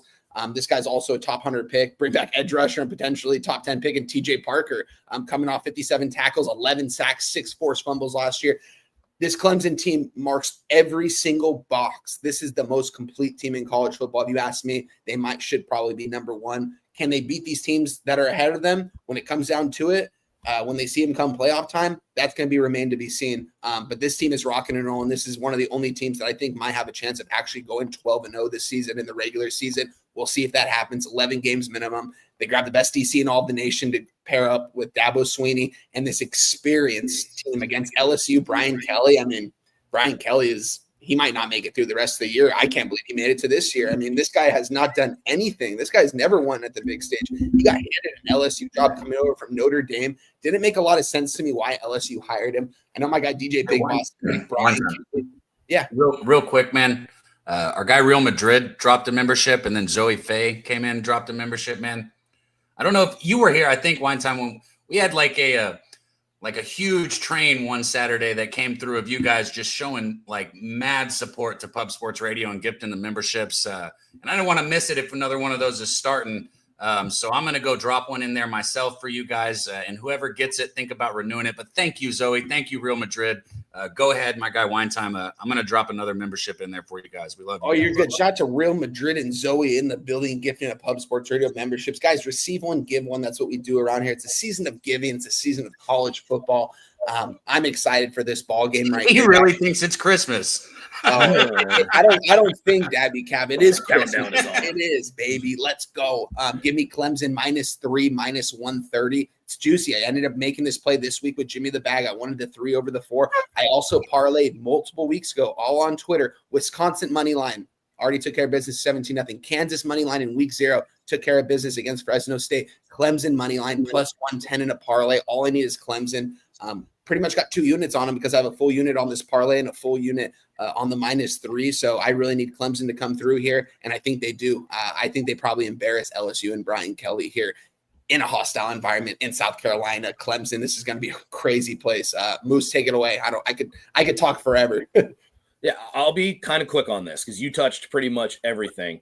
So offense, it returns 70.2% of its yards from last year, but the O-line did lose 4 of their starters.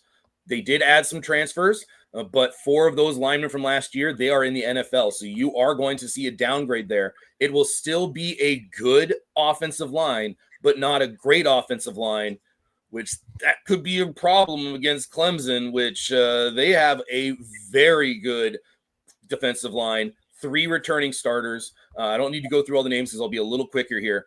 And the issue I have is you have a lot of production returning for LSU. You have a lot on offense. You have a lot of the production returning for Clemson on offense. You have a lot of the production returning for Clemson on defense. You do not have much production returning for LSU on defense. And that is going to be an area of concern for LSU to right out the gate because you are replacing quite a few guys. Yes, it does say 8 starters returning in the Phil Steele book, but if you look, it is a lot of guys that left. It was all 4 starters from last year leave. You lose 2 starters at linebacker. You lose 2 starters in the secondary, and you do retain your DC. He is now the highest paid assistant coach in college football. What kind of expectations go along with that? I don't know. All that stuff points me to Clemson. Also, fuck Brian Kelly, man. You couldn't reach out to a guy Brian Kelly. You couldn't reach out to a guy that got fucking paralyzed, you piece of shit. Like, how about you be a coach and you go talk and you support your players? All right. Fuck you. You're a disgrace to coaching, and I hope you lose. And I hope the shit you said about Death Valley being the wrong Death Valley comes back to bite you in the ass. Go Tigers. Let's go. Clemson Tigers, not the other Tigers. Guns. Let's make it. Come on. Let's make it consensus right here. Let them know, Guns. I think Moose and I just became best friends because I've been on every show and I've been shitting on Brian Kelly for since he went over to LSU. Fuck that guy. Fuck that hunk of shit asshole that virtually killed a kid and then paid off the parents and made them go on TV and say like, no, we forgive him. You piece of shit. I'm glad you're gone and you gave me Marcus Freeman and everybody fucking stayed. That's how much of a jerk off you are. All right, but I'm going to talk about this game. Clemson playing their first home game since what, COVID? I was like, they've always been in this like Chick-fil-A bowl or whatever. They always play this like neutral site type of game, or they go on the road to go play Duke and get and lose. If you look at like week 1 openers, Brian Kelly's very bad, but so is Clemson. But I think this is going to be a very high volatile game, nighttime in Death Valley. And I'm not talking about the LSU Death Valley. I'm talking about the real Death Valley over there at the Clemson Tigers. I think they're going to come out swinging in the first half. I think this team, for what people shit on Dabo Swinney all they want about not getting into the transfer portal type of game, and he was more focused on developing players in the recruiting. It's now coming to fruition to see what you're seeing in front of you right now. There's probably 5 or 6 guys that are in the top 100 players in college football preseason that are on this team, mostly on the defensive side, including Clay Klubnik. I think Clay Klubnik is going to have one of those years where he's going to be vying for a Heisman, because he doesn't have Will Moffitt in the backfield. He doesn't have Will Shipley. So he's always had that crutch. Now you got to put everybody on your back. They got a good running back. I think it's a freshman back there, but we haven't really seen much of him. I just think this Clemson team is absolutely stacked to the rafters, more so on the defense than the offense, ironically enough. And I think that they're going to come out in the first half and absolutely swing a absolute mallet and just crush Brian Kelly First half -2.5. You can get it under the 3, and it's weighted to the first half. So I think Clemson comes out strong first half. Let's go. Let's go, man. Shout out to my dude Stacks. Also, my guy Kong's dropping 2 more memberships in there. Who was it that got that membership? I saw somebody in there and they said, thanks for the membership. Oh, there it is. Gregory, man. Much love, Gregory. I'm glad you're a member now. If you get that membership, look, I'm not the IT guy, but I know we're trying to open up a Discord for all of the members so that we can all get back there and cap together as a family and, get to the paper. But the Discord is going to be a lot of fun to cap together for the members. I don't know if it's running yet, but if you are a member, look out for that because we're going to be back there soon.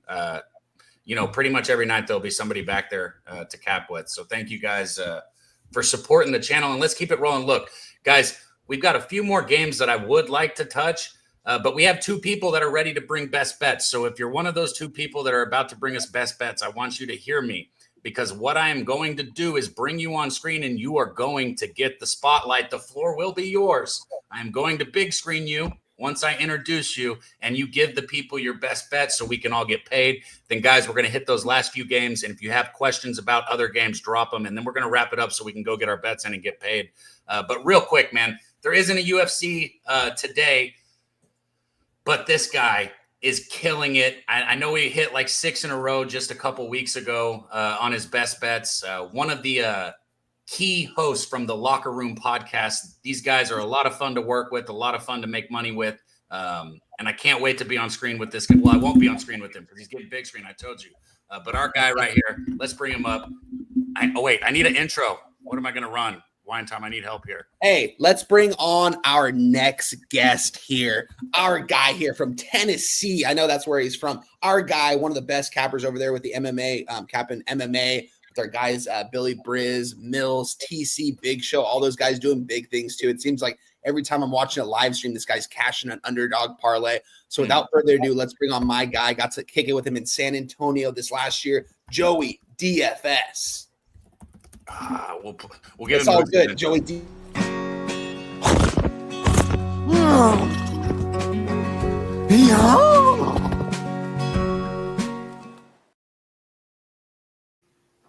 Yo, what's up, y'all? Damn right, it's Vol Nation in this bitch.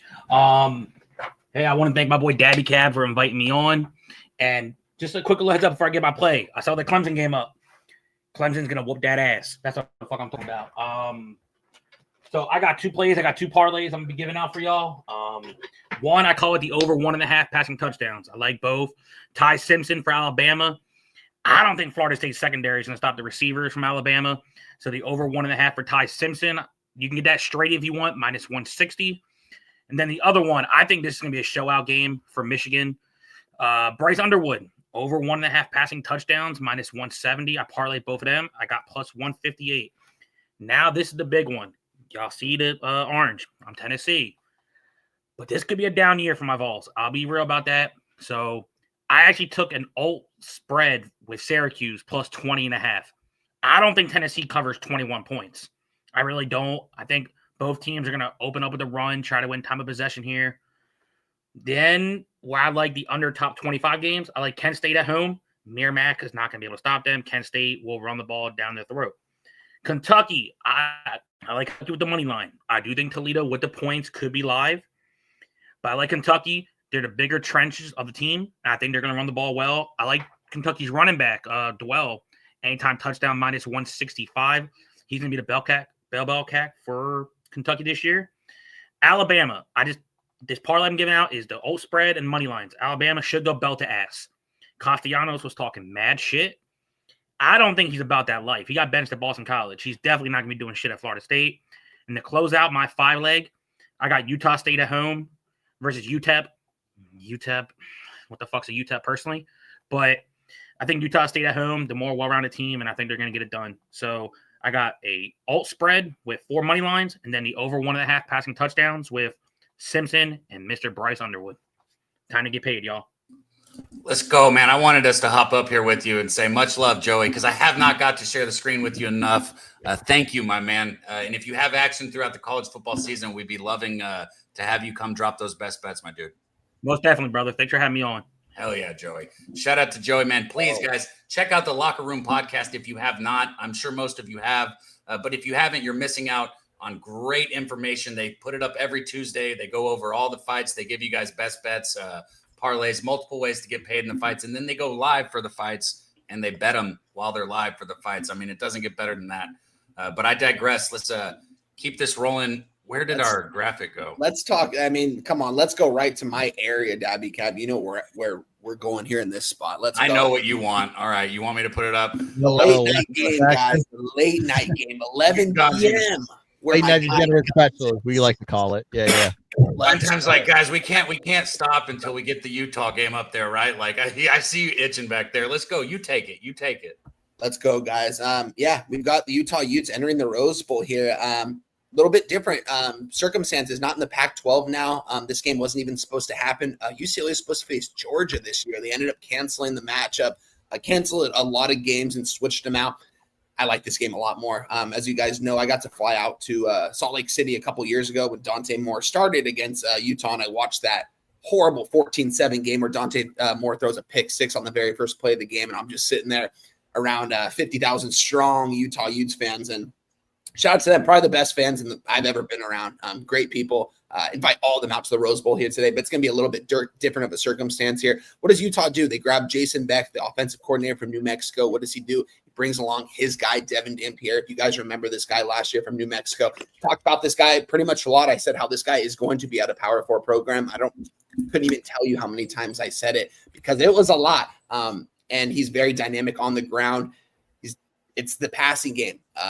Is the big thing with him. I think he had 13 touchdowns and 12 interceptions last year, but he did run for like 20 touchdowns. So this guy is just an elite athlete out there. What does he do? He brings in a lot of his New Mexico guys, Nicario Rogers, who's the running back at New Mexico last year. Also brings in Wayshawn Parker, who had a really good season as a true freshman at Washington State last year, ran for over 700 yards as a true freshman. They're going to split carries. Also bring in New Mexico wide receiver Ryan Davis, who has good chemistry with Devin Dampier. Bring in some other transfers. But my whole thing is this Utah offensive line. I mean, is this not the best offensive line in all of college football? If not a top 5, if not a top 10, their 2 tackles are going in the first round. I mean, that's where they're projected right now. One of them is a projected top 20. Others are projected top 15 right now in most drafts. Not just that, entire offensive line comes back. That's the strength of this program. Weaknesses, wide receiver, bringing Ryan Davis from New Mexico, a lot of other transfers that are really unworthy. And that I don't really necessarily here. And I love everything Kyle Whittingham is doing over there for Utah. This guy's been the coach, I mean, for as long as I've been alive. You know what I mean? I heard someone say this is one of probably the biggest coaching mismatches we'll ever see because Kyle Whittingham is such a great coach and Deshaun Foster still, I don't know. We'll see. It remains to be seen as how he is as a head coach. Doesn't really seem like a head coach still after being in year 2, just when you hear him talk. But what does he do?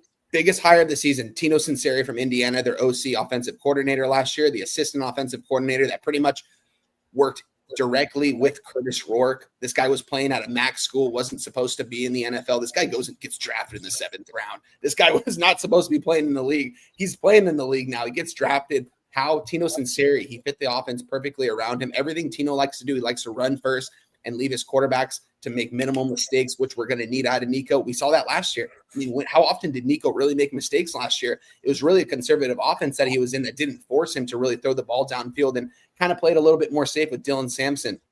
UCLA, I mean, what do? They grabbed JV and the Jet Thomas. This guy's one of the best running backs in the transfer portal coming over from Cal. He beat out Jaden Ott last year for the starting one job. Jaden Ott was healthy. He just couldn't get anything going. This guy was a lot better than him. What does Deshaun Foster do? Who has the most current active NFL running backs in the NFL, grabs this guy to pair him up with Jalen Berger. Jalen Berger was the Michigan State transfer they brought over last year. This guy's a physical specimen. This guy's got like 1% body fat, and he's 230 pounds the way he runs. It's just something these are 2 NFL guys. These guys are going to be 2 guys that are going to be playing in the NFL in 2 years. They're going to need to have big years this year. What else do? They return Quasi Gilmore, a former 4-star right out of here from California. Probably their biggest returner this year.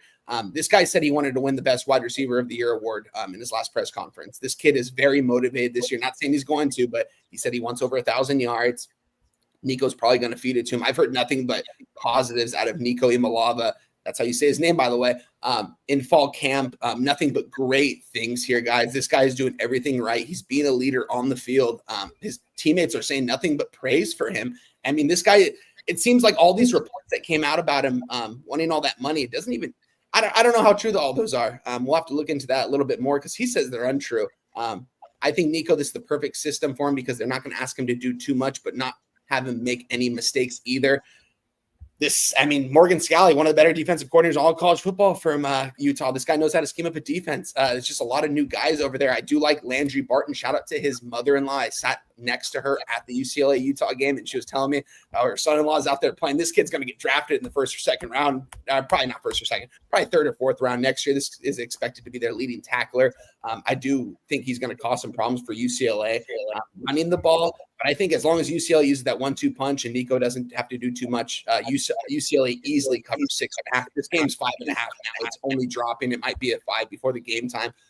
Hostile environment. I'm not going to say it's going to be a hostile environment because there might be more Utah Utes fans than UCLA fans. I'm just being honest. When I'm coming on here, I'm not going to tell you guys no BS. That's what's probably going to happen. You're going to see more Utes fans than Bruins fans. It don't matter. They've got one of the best OCs in the country in Tino Sinceri. This guy's going to be a head coach at a Power 4 program.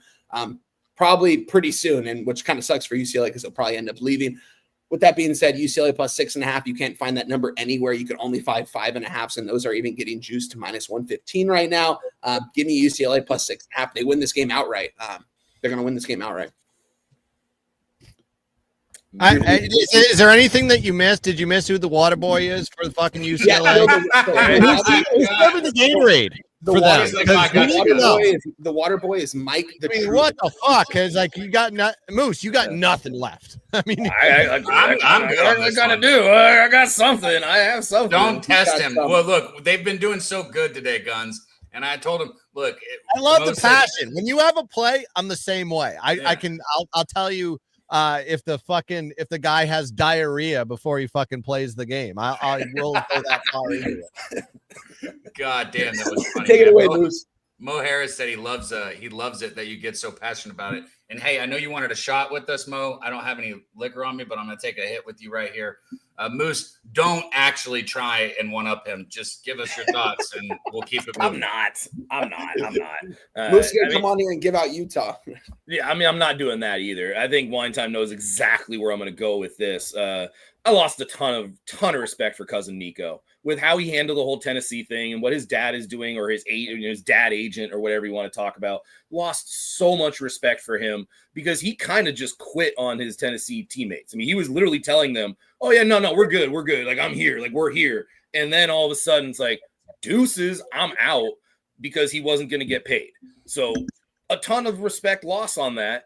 And coming to UCLA kind of, said all the right things, did all the right things. But this is his last chance. I mean, if he messes this up, if he does something similar to what he did in Tennessee, his career is over before it even started, even though he still could retire on all the NIL money he's got.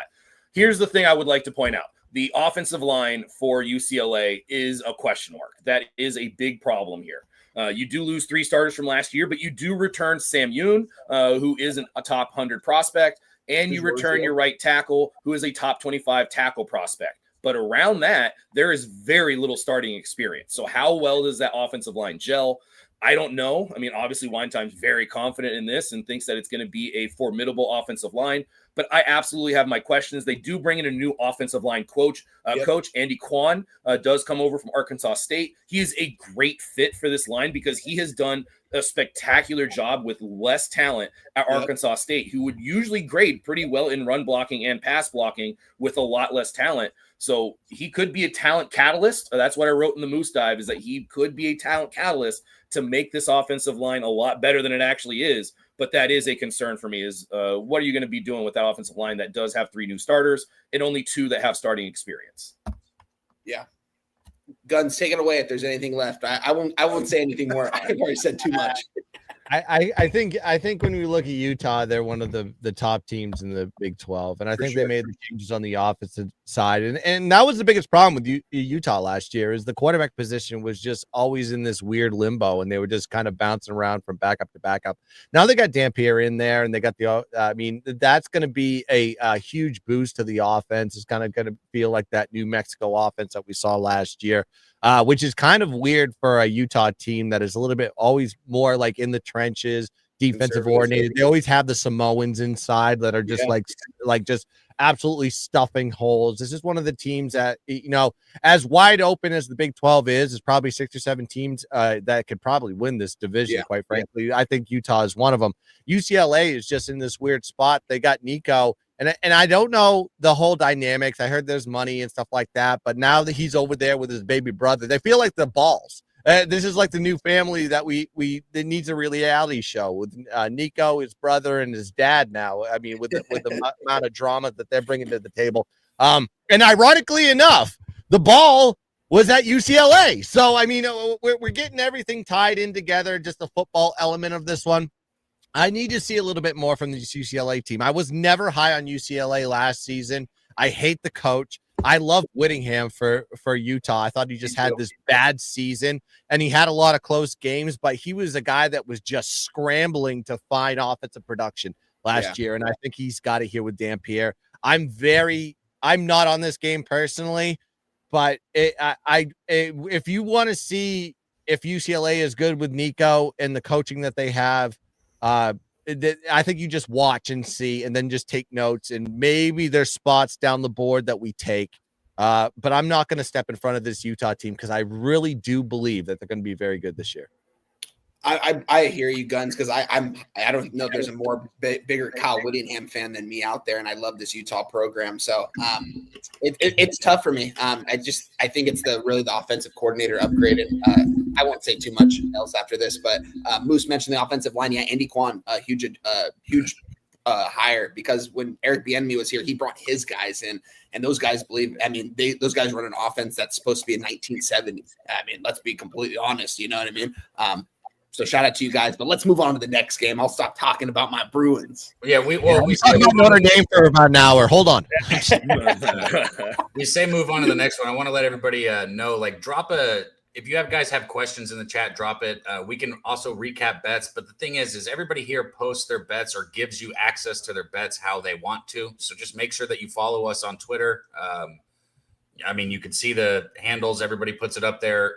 Guns, why don't you have your Twitter on there? Is that they can get you there? My Twitter is Gunspicks, GUNZPICKS. I'm trying to build the Instagram up. _Guns. Go follow me there. I do lives every morning before this show, 9 a.m. and I just talk about every goddamn game on the board. I'll even talk about the FCS games if people want to talk about them. So yeah, join me Instagram live every morning, 9 a.m. on _Guns. Yes, baby.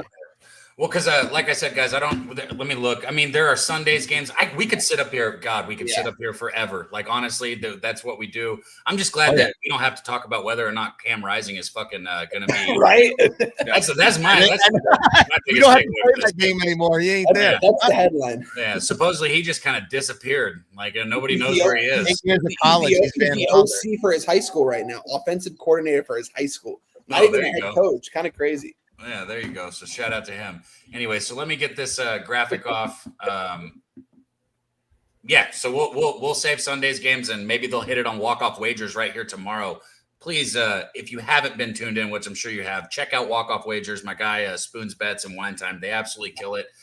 Guns, we got our guy Gorky, who has been with us every week and who's going to bring us best bets. But before we bring him up here, I want to have you guys just really quick, no reasoning, just recap what you gave out and let everybody know where they can find you. And then we're going to get Gorky up here, his best bets. And then we're going to go get paid, guys. Guns, take it away.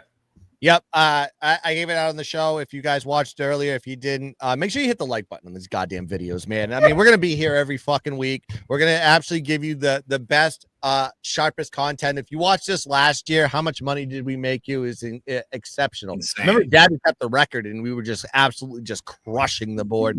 But today I'm going 2 gun belt plays. I'm going Southern Miss plus whatever the points are right now. And of course, I'm going to be going with Georgia Southern, my guys. And Clay Helton and the boys are going to be rocking their money line on that one. And, of course, the under in the Ohio State-Texas game that's going to be starting here right quick. Those are the 3 plays that pay the bills. Let's cash tickets, boys, and have ourselves a goddamn day. Hell yeah, Guns. Make sure you guys follow him. Moose. And I know, Moose, you didn't get to some of yours. So go ahead and give those two and the Moose Dive, man. Make sure everybody knows. Can I get the link to the chat? Yeah, I mean, I put it on my Twitter, so it is. It's Okay. posted to the top of my Twitter, and if you have the link, you could literally share it to anybody that if you're saying, hey, if you need a. I mean, it's got so much content here. I mean, I don't really give any angles or takes other than just like, this is bad, this is good. But anyways, my plays for today, I do have a bunch of them. I've had the entire summer to do capping of every single team, and along with those caps came a ton of plays, and I got very aggressive. So here we go. Some of this I did beat line movement on, but others are even potentially worse lines than what are right now. FAU at Maryland, I am on the over. I got 57.5. I am on the under. Texas and Ohio State, I am on the under 50.5. I am on Tulane under 46.5. I'm on the Northwestern Tulane under 46.5. I am on Northwestern +7 with a money line sprinkle. I am on Southern Miss at +13.5 with a money line sprinkle. Toledo +10 with a money line sprinkle. Temple -3. I'm on Alabama first half at -6.5. Virginia team total over 34.5. Clemson 3.5. I'm on Oregon State -2.5. Virginia Tech, South Carolina over 48, and I am on Notre Dame. Sorry, I know you didn't tell me to talk about it tomorrow, but I'm on it. First half Notre Dame tomorrow. I do have a couple same game parlays with Northwestern and the under, and Virginia -3.5 with the Virginia team total over 34.5. Notre Dame first half full game at +150. Yeah, guys. Mike, I'm going to recap my action real quick. UCLA +6.5, -110. Alabama -13, -110. Northwestern +6.5, -110. I need Clemson to finish out a +10 money line parlay along with a -3. And we also moved on the under 22.5, -110 in the first half in the Ohio State game. It's about to kick off. Line did go to Ohio State 1.5 right now. Game's going to be kicking off about 20 minutes. So keep an eye on that, guys. I don't have a play in that side. It's going to be a good ball game. And yeah, that's my action for today, guys. We've got a loaded card today. I'm excited. Tomorrow I'm on Virginia Tech +8.5. I tweeted out weeks ago. Love it. Love Virginia Tech tomorrow. Love it. Man, we're going to talk about it on Walk-Off Wager. Or maybe we could just fucking do it now. You want me to put the graphic up? No, you listen. You guys are I'm telling you, y'all are fucking up on this one, Guns. And it's their defensive line is gone. This team had 45 sacks last year. They ain't gonna fucking have it this year. Listen, find a capper that gets on screen, and I'll find you a capper who's on Virginia Tech. That's all I want to say. All right. That's all I want to say. Anybody who puts their fucking face on screen is on Virginia Tech, and South Carolina is nothing to fuck with. Yeah, because they're on the right side. That's why. They're on the right side. We'll see. Hey, the good news is it's gonna play out tomorrow in a game. Kyron Drones here, baby. Kyron Drones. They got the Bowling Green running back too. Is absolutely exceptional. I love that guy. Now you were the one on the other side of Auburn, Guns. I had Auburn. I know. That's what I'm saying. You were the one on the other side. Everybody else was on Baylor, but you're with everyone on Virginia Tech. All of you guys are on Virginia Tech, and South Carolina is going to beat the shit out of them. Debbie, I know ball. Virginia, good for you. So do all of us up here. What do you think I do with this? What do you think I do with this crew that we bring through right here? I know line time is dissertation. Virginia Tech might go 3-10.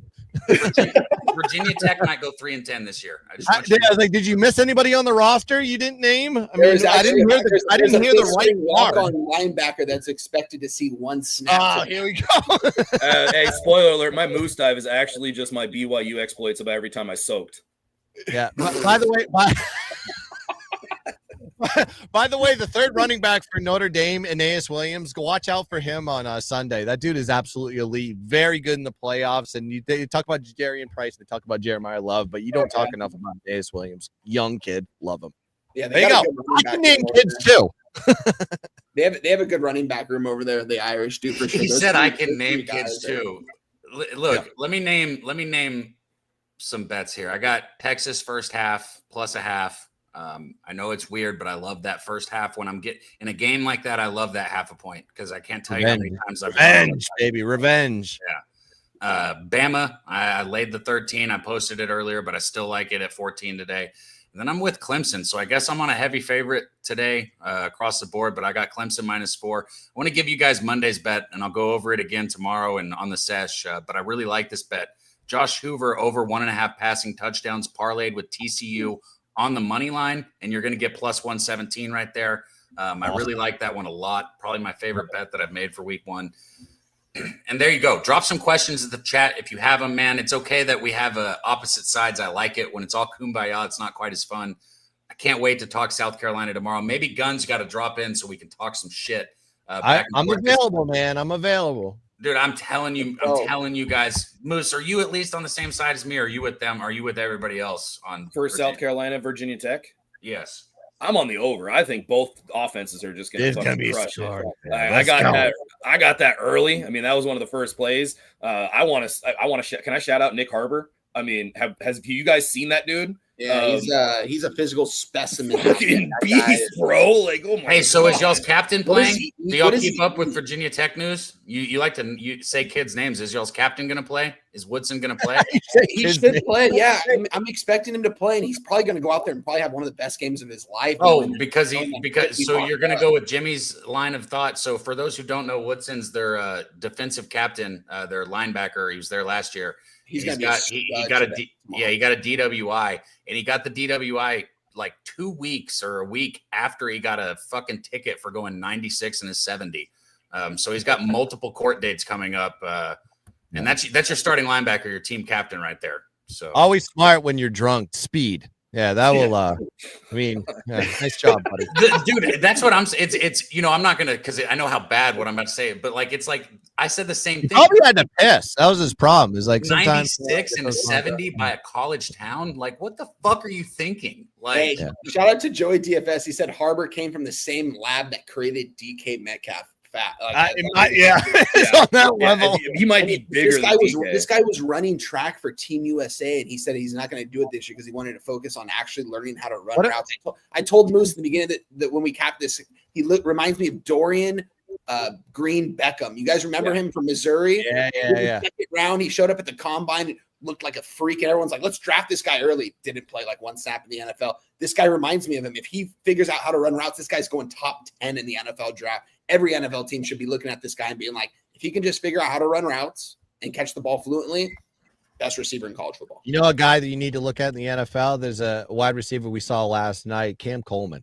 That guy is a fucking absolute animal, and he has that one-on-one. You just throw the ball up, and I'm going to catch it kind of deal. If Jackson Arnold and him can get on the goddamn same page, he's going to be a fucking beast. Man, I can't tell you guys how much I love doing this with you guys on Saturday. Let's talk ball all day, man. I can do this all day. It's my favorite, man. And I'm going to bring our guy up here. He brings us best bets every weekend, man.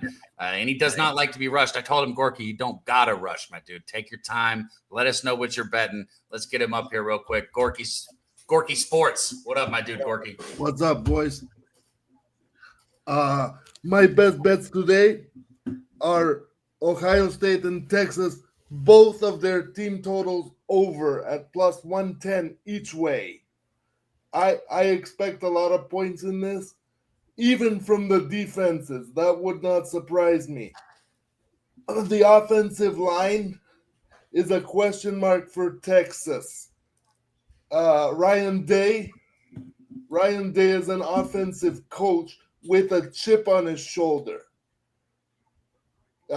In Ohio State circles, he is called Cocaina Ryan Day for a reason. I wish I could get excited about that, but fuck Ohio State today. Gorky. I agree. That's why I'm on both sides. I did not know what to do with this game. It's going to be a hell of a game. Since we're not talking about Sunday games, I'm going to save that for tomorrow. But I have a ticket that says Miami on it.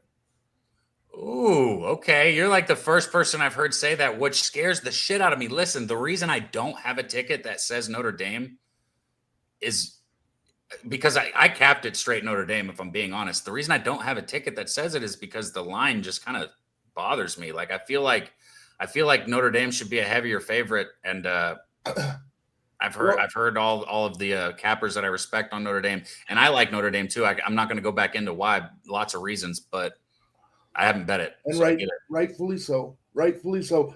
But I just think that Cristobal, he has heard over the last year how much of a moron he is for not downing the ball against Georgia Tech and losing the game. So I think that week one, at home with all the fans of South Beach going nuts. Or Coral Gables, going nuts. It's a spot for them to show out. Win or go home, baby. Hell yeah. So Miami, and then both team totals in the Texas-Ohio State game. Like you said, Sunday, I want to go into Sundays too, guys, but it's already Are we going 15, live? 15 minutes? What? Are we going live for the next game, Cab? Are we? I don't even know. Oh, I don't know. Yeah, sorry, I didn't mean to say that. I don't know, man. Honestly, I haven't. Nobody's talked to me about the live stuff. I've said that I'd love to do certain games, but we always got to correlate with UFC, which there is no UFC today. So yeah, that's what I was gonna say. Oh, I think we have our guest wanting to come back. Oh yeah, with our Guns. Hey, Gorky, nice to meet you. I'm Guns Picks. I loved you around. Nice to meet you, brother. Great movie. I thought you killed it. Niet. Pay the man his fucking money. Yes. Love it. Let's go. Hey, let's get paid, brother. That's all there is. That's all there is to this thing. Baylor. How's that Damon, anyways? Good dude. Seems like a good dude. Boston guys. Baylor completely messed up my concept of football yesterday. that defense can't stop a wet fucking fart. They couldn't stop anything. I never heard that before you said that, Cav. Bro, me and my cerebral palsy would have played a better linebacker than Hell yeah, dude. Do you mind if we clip that and tag the fucking linebacker? No, go ahead, dog. Go ahead, because it's true.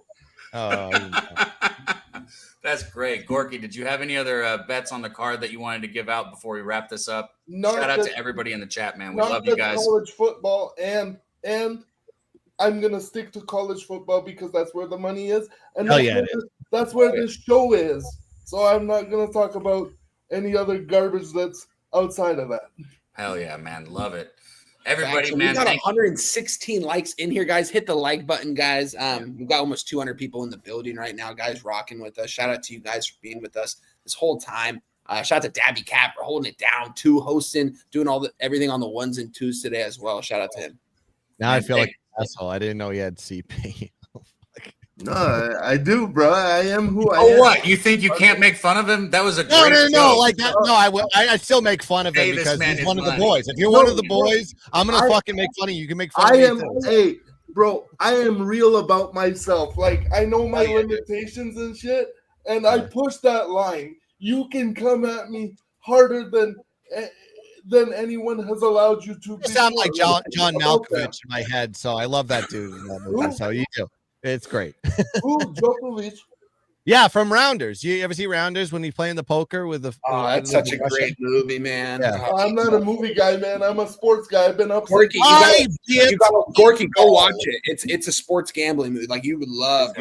Yeah, you gotta see it.